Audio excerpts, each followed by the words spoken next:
Altyd interessant hoe die waarheid uitkom. Al gaan alleen hoe snel die waarheid agterhaal hom wel. Nou ja, in 2001 skryf ek artikels vir die Afrikaner en ek skryf onder andere artikels oor 'n tweede Pearl Harbor, naamlik 9/11, en ek skryf oor Washington, die grootste terroriste organisasie in die wêreld. Dit was die opskrif van my artikel. Maar wat baie interessant is, in daai tyd het mense nie geglo en verstaan nie. Maar interessant genoeg, vandag kom die waarheid uit. En ek het 'n video hier van professor Jeffrey Sachs. Hy is 'n Amerikaanse professor, hy ken die geskiedenis baie goed. En dit word nou openlik gesê dat die Amerikaanse regering terroriste befonds, bewapen, oplei, intelligensie gee, the works. Dit is wat hulle doen. Hulle is besig om terroriste organisasies op te rig en te help wêreldwyd om aan die Amerikaanse doelwitte en die Joodse doelwitte te voldoen. Onthou, die Amerikaanse regering word beheer deur die Joodse lobby. So dis nie die gewone Amerikaner wat iets doen nie, dit is die Joodse lobby wat die Amerikaanse regering stuur, en dit is hulle wat agter die oorloë sit in die Midde-Ooste, in die Oekraïne ensovoorts en so meer. Nou baie jare terug, hier voor 94, was die Amerikaners en die Britte baie aktief betrokke by die ANC, wat 'n terroriste organisasie toe was en steeds is. Reg, hulle het hulle befonds. Die ANC se hoofkantoor was nie in Rusland in Moskou nie, die ANC se hoofkantoor was daar in Londen. So wie was nou eintlik ons vyande? Was dit nou die Russe? Nee, dit was eintlik die Britte en die VSA, die CIA en die MI6 en die Mossad, die baie sterk Joodse komponent. Dit was die oorlog teen ons, teen die boerevolk. Om die land by die boerevolk te steel, dit aan 'n swart kommunistiese regering te gee, wat die land totaal in sy moeren gaan laat gaan. So daar is van Suid-Afrika nie veel oor nie.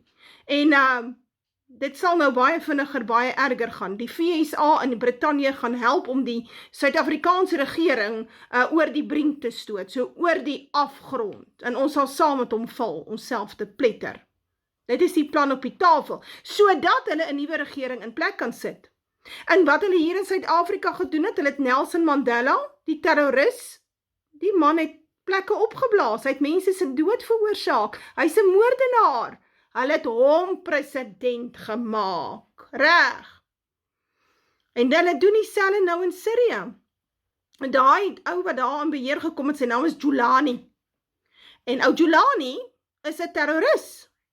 Reg, hy kap ouens se koppe af. Dit is wat hy is, hy's al jare deel van Al-Qaeda. Hy is volgens die Amerikaners 'n gesoekte terroris, hy's redelik hoog op daar by hulle lys van terroriste. Sy organisasie word beskou as 'n terroriste organisasie. En steeds is die Amerikaners by hom betrokke. Inteendeel, toe hy nou Sirië oorgevat het, toe die Amerikaners gaan kuier daar by hom, om 'n tafel met hom gesit en gesê, luister boetie, ons het jou gehelp, so dis nou tyd dat jy ons belange dien. So, baie interessant, is nie die Russe wat betrokke is by terrorisme nie, alhoewel, ons gaan baie binnekort sien, dat die moeilikheid kom in terme van terreur vir die VSA, aangesien die CIA en Mossad en MI6 baie betrokke is met terreur in Rusland. So, what goes around comes around. Many theories and so forth, but we do know one thing that is unequivocal, and it remains a fact until today, and that is what is called Islamic jihadist forces, Islamic fundamentalist fighters, which in the normal interpretation are what launched the 9/11 attack. Those forces were funded, armed, trained, supported, backed, prodded by the United States government for decades. And that is true until today. The forces that just toppled the government in Syria are forces that the United States has armed, backed, trained, funded for a very long time. Osama bin Laden and Al-Qaeda were U.S. creations. U.S. creations can boomerang, but they are U.S. creations. I think everybody understands this now, but they didn't understand it so clearly then. Right. A lot of this started back in the 1940s when the CIA, this new organization whose main activity is to meddle in other countries, to bring down regimes, to create instability, to cause insurrections, to lead assassinations, all the things I bemoan because I think that they worsen our security and they worsen the world's security. But since the CIA was created, it thought that it could arm Islamist fighters to fight against the Soviet Union. And the great idea, a big idea of Zbigniew Brzezinski, who was Jimmy Carter's national security advisor in 1979, was for the United States to fund and arm a jihadist Islamist fighting force in Afghanistan as a trap to induce the Soviet Union to invade Afghanistan. And so we created the Mujahideen as a fighting force in 1979. Many decades later, Brzezinski bragged about it, saying that this was a great triumph because the Soviet Union took the bait. That was the founding of Al-Qaeda, not in the literal sense, because the term, meaning the base, was chosen a decade later, but the fighters were under the CIA auspices. And because of the CIA's modus operandi, none of this is ever simply explained by the government. The story's never told in an authoritative way. It's completely well known now, of course, but it's not accepted by officialdom because officialdom is lies and denial. So this is indirectly, at least, where 9/11 came from.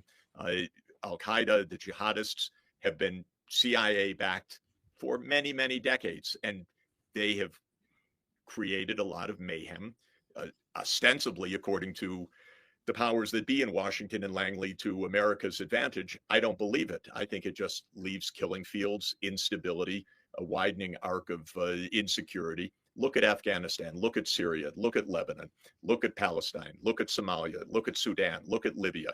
This is triumph? Not in my view. This is complete instability. It's dishonesty. It's a military approach to political, social, and economic challenges. The military approach doesn't work.